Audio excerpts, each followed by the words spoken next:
know you could be the winner if you really wanted to, right? But the problem is you keep playing that what if game. What if it don't work? What if I fail? Nah, flip it. What if it does work? And what if you win?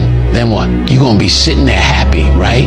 You say you wanna win, but then you're scared to lose. What sense does that even make? Look, you can't talk about wanting to win and then be scared of the risk.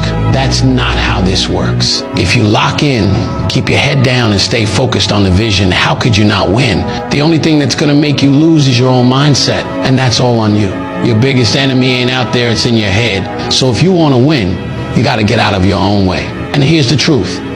Every time you doubt yourself, you're slowing down your own progress. You either believe in yourself or you don't.